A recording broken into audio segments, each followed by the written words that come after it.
So look what it says here.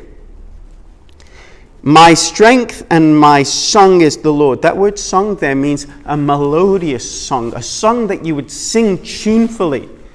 It's like making a tune. That's what happens. You don't make up tunes and sing melodies when the armies are surrounding you. You shout out, but you're not singing, Hallelujah Adonai. You're not singing that stuff. You're in desperation. So the Lord will bring them to a place of joyful singing because He is their strength and He is their song. And look, when they came out, not before, after they went through the Red Sea and they saw the armies destroyed, then they started singing the song of Moses. Moses lifted up his voice and sang. The horse and the rider, that's what's going to happen. Once they've gone through and the enemies, they're going to be singing tuneful and joyful noises to the Lord. And then it says, and He has become to me for salvation. Now look at this. The word for salvation is li-shu-a, with a hey at the end. Li-shu-a.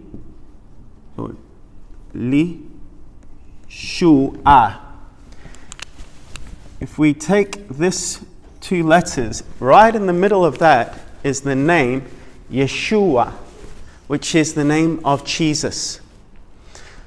Jesus' name means Jehovah saves, but it comes from this word Yeshua, meaning salvation. So what he's saying is, because that thing there is la, to her. If you take the lamed and you take the hey, you bring them together, it means to her. Israel is the bride of Jehovah. To her, God becomes Yeshua. He becomes Jesus to them, to Israel. Lehi. Oh, no. Li-shua. But ignore that hirik and put the lamed and the hey, those two, together with the kametz, and that's la, to her. Right in the middle of that to her is Jesus' name, Yeshua. So God on that day will become to them Jesus. Today, for the majority of Jews, God is not Yeshua to them. But one day, God will become Yeshua to them. They will realize Jesus is the Son of God. He is the divine Messiah. Now at the moment they don't see that. They see Yeshua as not Yeshua but Yeshu. Yeshu, and it's an acronym. It says Yemach Shemo V'Zichono. Blotted out His name and His memory. May His name and memory be blotted out. That's what ultra-Orthodox Jews call Jesus. They call Him Yeshu. They don't call Him Yeshua. They want Jesus' name to be blotted out and annihilated and no memory of Him. It's a curse. So how do you get that? They get that by taking the ayin out. They take the ayin off Yeshua and they're left with Yeshu, but the ayin, the word ayin means I. So why do they call Yeshua Yeshu? Because their eye has been taken away. They don't see. They don't say, but one day the eye is going to be put back. God is going to open their eyes so they can see who Jesus really is, that He is God and He is their Savior. And so on that day, God will become to them Jesus, Yeshua, their salvation.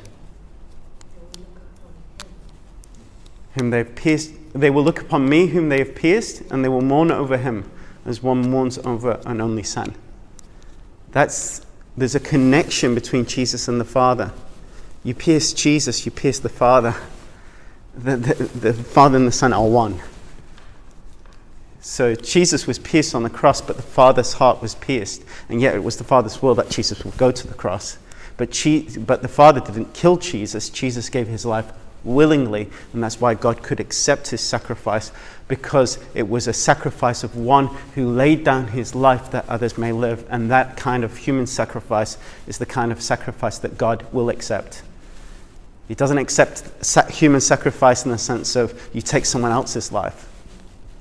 But if you lay down your life that others can live and you die as a martyr, then God is well pleased with that sacrifice. And the only one that could do that sacrifice was Jesus, because he was the only sinless one. So that's why Jesus said, no one takes my life. I lay it down, I take it back up. You know? So, Yebo? What's that? Split in two, yeah, like the Red Sea. And that will be the wide place, because it's going to be split quite far. And the valley of the mountains, they'll be able to escape. It's going to be like that. Jesus will land, and all those enemies around are going to be totted, because the land's going to be being split apart, and they're going to be split apart with the land, falling down and dying, those who are in those places. At least some of them.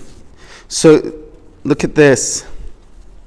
The Lord will become to me, Yeshua. To Israel, he will become Jesus. And then it says, Kol Rina Vishua. The voice of joyful shouting. A ringing cry of joy. There's a noise that is not like a moment in time. It just goes on and on and on. A joyful ringing and salvation. The voice of joyful shouting and salvation in the tents of the righteous. The right hand, the right side, the right hand of the Lord does valiantly. It does valiantly. The right hand of the Lord, Romimah, is lifted high. And that sounds like, it's exalted, it's lifted high. But the hand of the Lord represents his power. And it's a very tangible thing. It's to do with power. Often in the Bible, if you speak about power, there's many times where the Hebrew actually says hand. It's a very visual thing. But it's not a good image, because if you look at it, the hand is lifted high. You don't want to be under that hand when that hand is lifted high, because it's going to come down on you. God's power is going to be exalted above his enemies. But you don't want to be under that hand when he lifts it high, because you're going to get the biggest paksla of your life, the biggest slap of your life, because the Lord is not going to be mocked when God's people are on the threat of annihilation by enemies. Then God takes it very, very personally. And so it says the right hand of the Lord is high. And the right side is to do with honor. To do with honor. It's the side of his honor. If you're on the right hand of the Lord, you're in the place of honor and dignity. So the right hand of the Lord is high, and the right hand of the Lord does valiantly. And then it says, Lo amut, I will not die, but I will live. There, it seems impossible we're going to live. We're done for. No, I will not die. This is a cry of faith. Israel will come to faith in their Messiah. Salvation is by faith alone.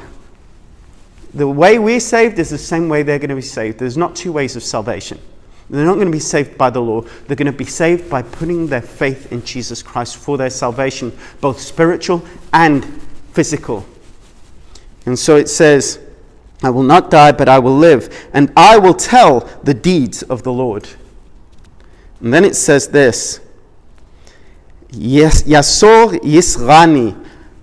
He says the same word twice again. I was heavily chastised.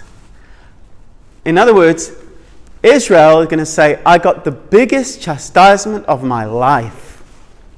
You can't get much bigger than this. You can't get bigger than this. This is the biggest thing they've ever faced. They're going to face it. The time of Jacob's trouble right to the end is going to be the biggest time of chastisement they'll experience, culminating in this event. I was heavily chastised. The Lord heavily chastised me. But then it says, but to death he did not give me. In other words, God says, look, death, I'm dealing with these guys, but they're not for you. Keep your hands off my guys. I'm not giving them to you. To death he did not give me. And then it says, open to me the gates of righteousness. Now this is literally going to happen. Israel is going to walk through gates of righteousness. The gates are going to be called the gates of righteousness. There's going to be a highway of holiness stretching from Egypt to Assyria, which is northern Iraq. There's going to be a highway of holiness stretching between these two places. And the righteous will walk on it. There's a literal highway of holiness, but there's something about the people walking on it that makes it more than just a name.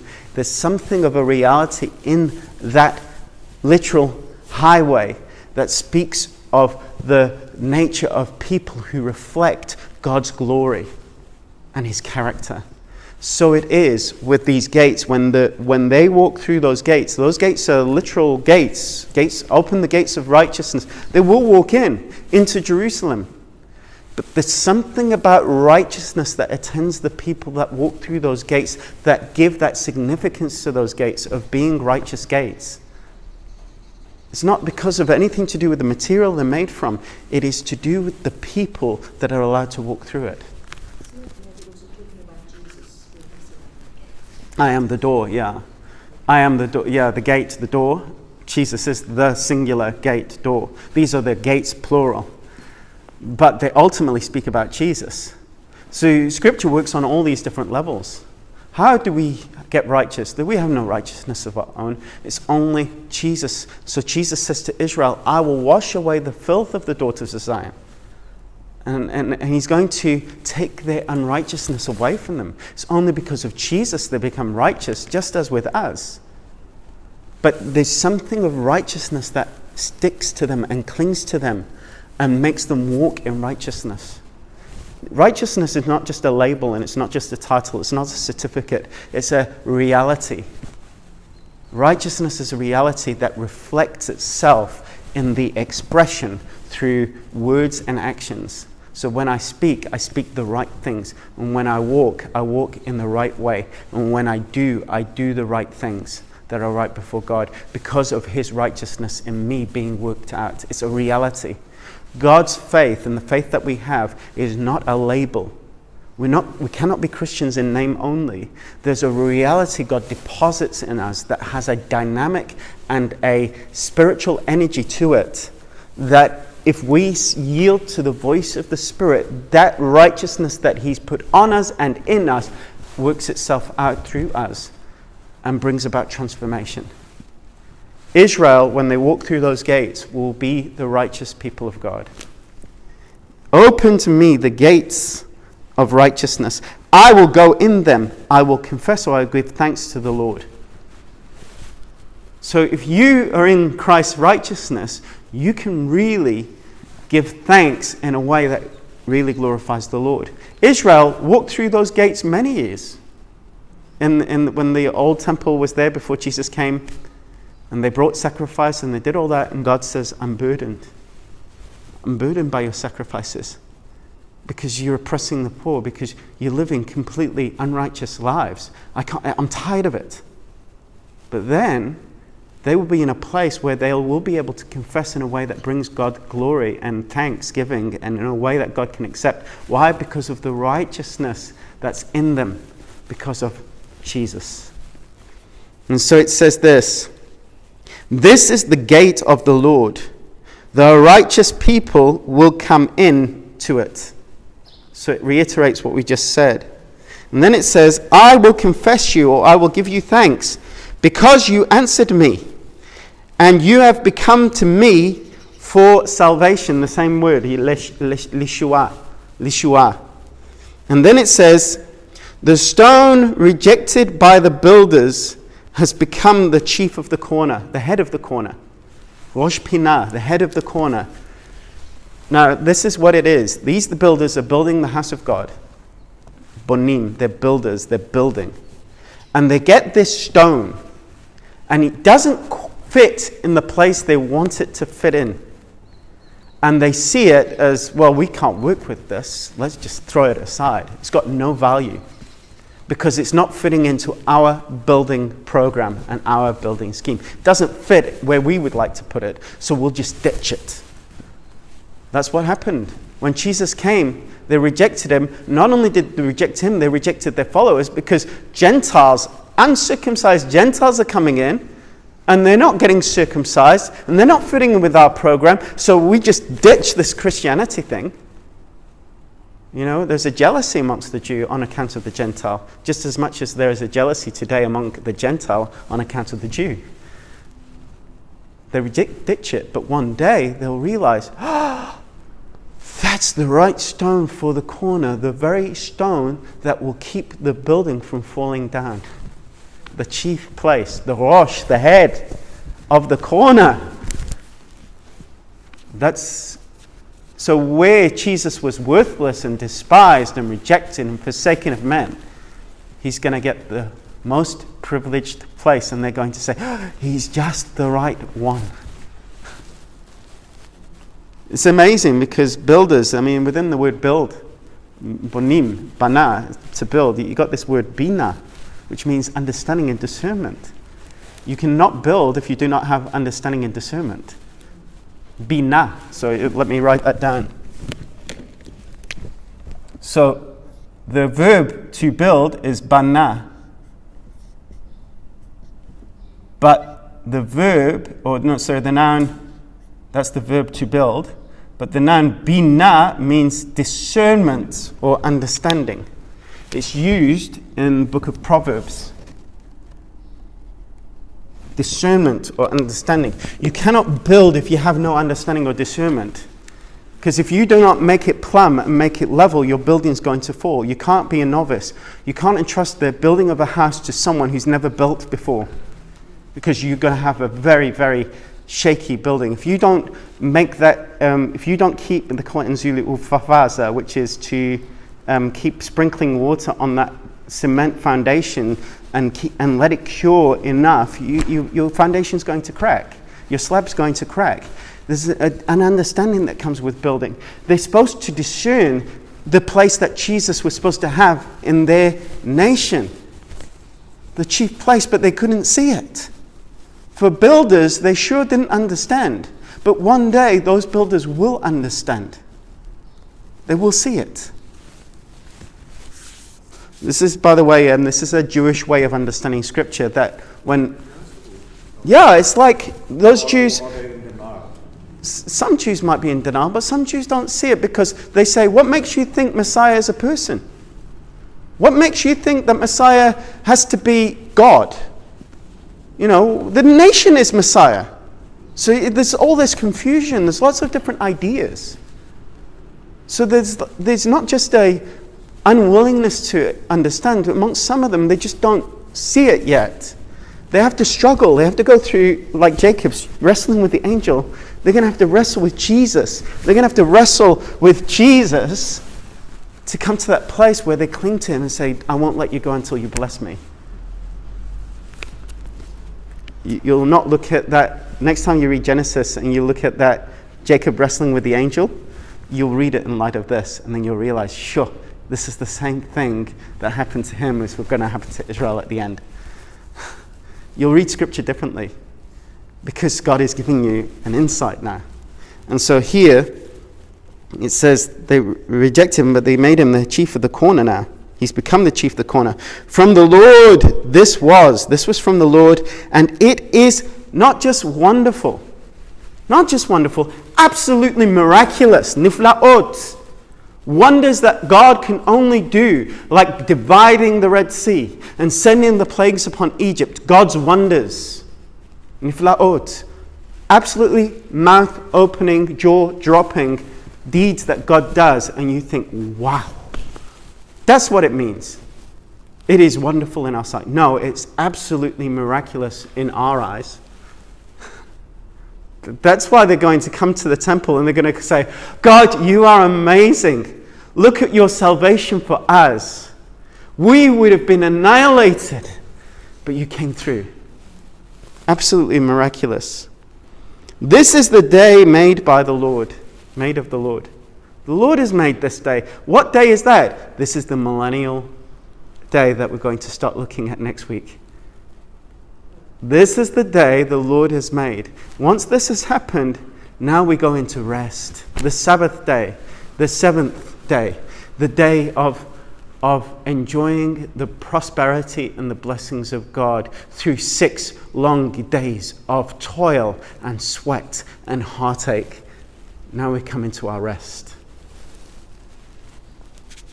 It's from the Lord, and then it says, and we will be happy in it. Samach is happiness. We're going to be happy, joyful in it. And then it says, please, Lord, save now. So this is their cry here. This is their cry here. Anna Adonai, Hoshi'ana, save now. Why now? It's urgent. Because if you don't do it now, we're dead. Do it now. And then it says, Anna Adonai, Hatzlichana, please, Lord, make prosperous or make successful now their survival and bringing in the eternal, bringing in the Messianic kingdom, which will bring prosperity and peace and all those good things that Israel longed for. They pray this every year, looking for rain. On the Feast of Tabernacles, which is coming up, they pray this prayer from Psalm 118 for rain for the next year, understanding that ultimately it's pointing to the time when Messiah is coming and going to bring prosperity on the earth and going to bring his kingdom on the earth. And these are Jews who don't even believe in Jesus, hoping for this, understanding this psalm in this way. And yet we know who that Messiah is. It's Jesus. It's Jesus the Messiah. It says, Jesus says to Israel, you will not see me again until you say, verse 26, Baruch haba b'shem Adonai, blessed is he who comes in the name of the Lord. They're going to cry this prayer to Jesus on that day. And Jesus will come and save them. And then it says this, Baruch nuchem, we bless you guys, plural, from the house of the Lord. That's where blessing comes from. It comes from the place where God's presence abides. Where blessing comes from God. We can only bless because we have been blessed. Blessing comes from the Lord. It never comes from anywhere else. Even when we bless the Lord and we say, blessed are you, Lord our God, King of the universe, we can only do that because God is given unto us. Because the one who is blessed is always lesser than the one who blesses. The one who blesses is greater than the one who is blessed. Blessing can only come from the Lord. It comes from his house. So when we bless each other, it's because we have received blessing from him. It's come from him and his house. And so it says here, El Adonai. It means God is the Lord. So Israel, whatever they've trusted him before, and there's Jews who are Buddhists, Jews who are New Agers, Jews who believe this or believe that, some converted to Islam. But one day they will know, no, this is the only true God is this God. No other God. God is the Lord is God. And then it says, and he has shined or brought light to us. So you can't see if you don't have light. So God, through turning the light on to Israel, is going to give them back their eyes to see. And then it says, and also the idea of God shining is to do with his favor. His favor will be upon his people. His face will be shining to them. When you speak about the face of God, you're speaking about the presence of God. That word face, paneh in Hebrew, or in plural, panim, is used of the bread of the presence.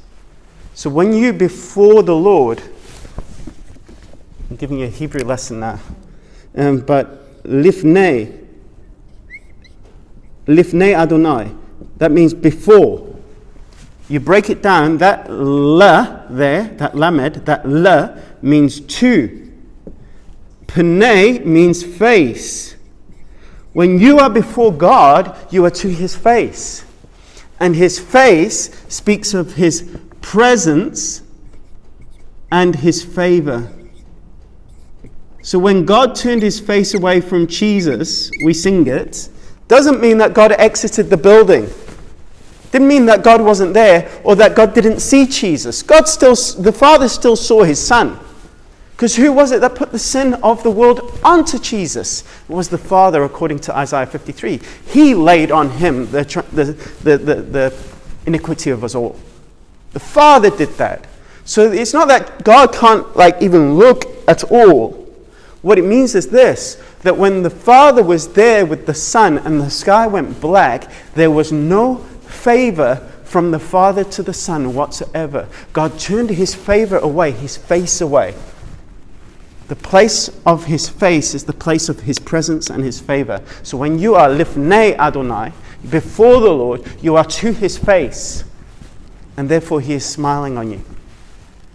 He's smiling on you. You remember Esther? When she came before the king, he had to if he didn't put out that golden scepter, she was dead because he hadn't called for her. So he put out that golden scepter. It means you've got my favor. You've got my ear. I want to hear what you have to say.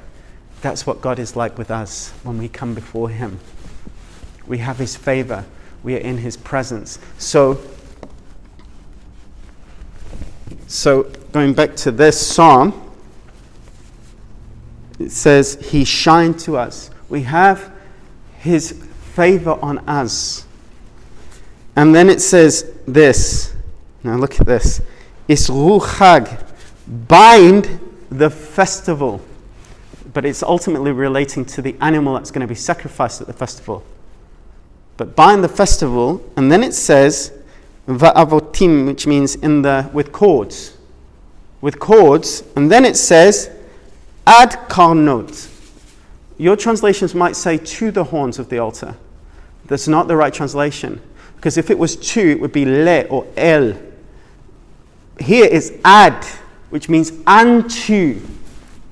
So it says, bind basically the animal of sacrifice at the festival, but bind it with cords unto the horns of the altar, up until the horns of the altar. Karnot mitzbeach, I think it's mizbeach, the place of slaughter. That's what an altar is called mizbeach. Zavach means to slaughter something.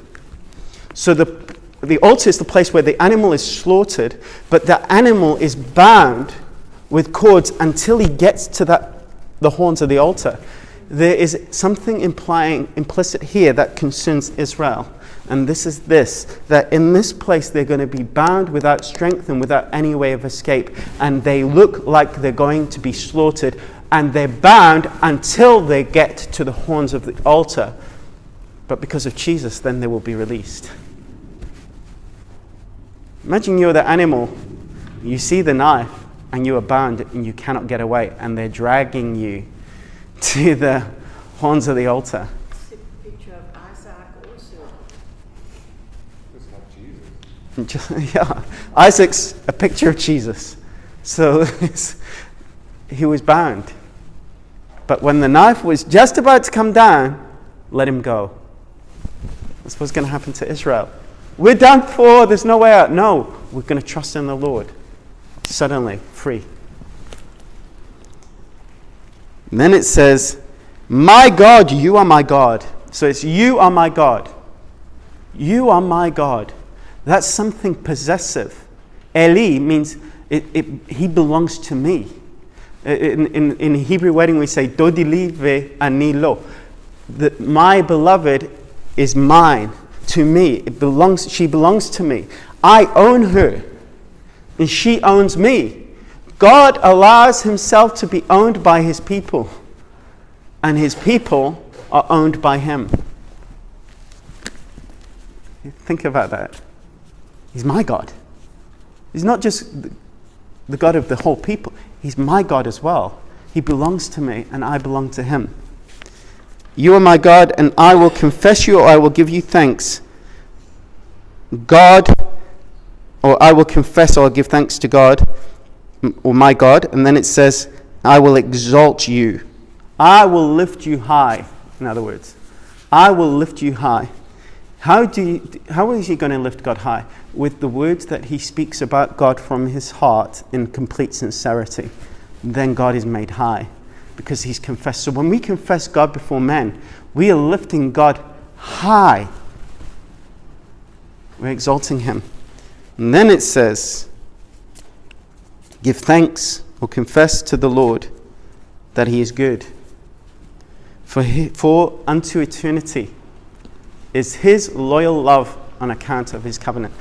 Can you understand how every single verse in this psalm relates to Armageddon? But the person who wrote this psalm didn't have any conception of Armageddon. That's the cleverness of God. That God takes something that someone wrote about a different situation and say, I'm going to work his circumstances in such a way, and I'm going to influence his writing in such a way that's going to communicate everything that I need Israel and God's people to know about what's going to happen at the end and what it's going to be like. So now, when we look at Armageddon, instead of a list of facts, we can actually put ourselves, because of this psalm, in the feet of those Jews and wonder have a little bit of a taste of what it might be like to go through what they go through.